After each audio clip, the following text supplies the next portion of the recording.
My SuperViva life list has been immeasurably helpful because when you're doing a million things, like I feel like I'm always doing a million things, and not all of them are successes, not all of them are leading to exactly where I want them to lead to, and a lot of them don't lead anywhere and just sort of peter out or end up being dead ends, and I have to sort of drop something and course correct a little bit. But when you've got all these different paths that you're following, it's hard to keep track of everything.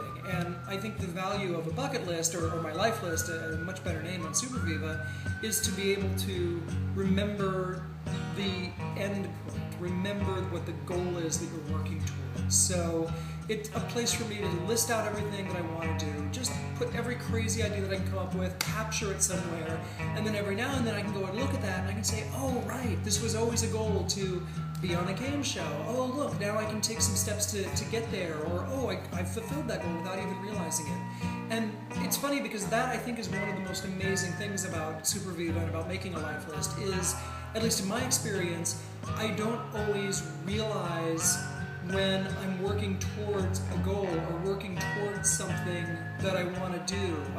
It's not necessarily a conscious step. It's like, oh, that seems neat, let me work on that. And then I will go back months later and I'll say, oh, look, months ago I had said this is something I want to accomplish, and once I put it into my life list, it sort of left my head and I went off doing all the things I did. But it turns out in some part of me, by putting it into that life list, really kind of locks it in and gets me focused in almost an unconscious way to be on that track to accomplishing the goal. Well, I just got back from a month in Asia with my boyfriend. We went to Hong Kong, Vietnam, the Maldives, and Singapore. And we went for our anniversary trip, but we also went just to explore and see what was going on. And I've been able to build businesses and create a life where I can work from almost anywhere. So it wasn't exactly like being completely on holiday and never having any work to do, because I had to do some work while I was there and check on the internet and make a couple of phone calls now and then.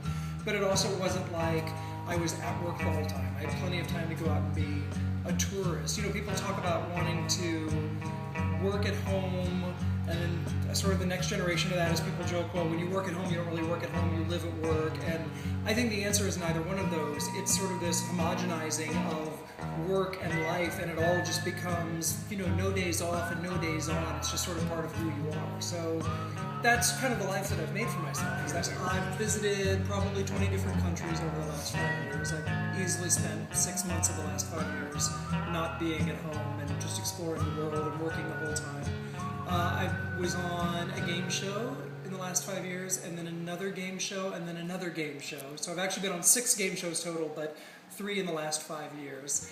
A lot of those, one game show leads to another, and it turns out the more you do, the more likely you are to get cast on another one, so that's sort of become this cool hobby that I've enjoyed. I am currently in the process of auditioning to become a member of the Magic Castle, which is a private club for magicians here in Los Angeles.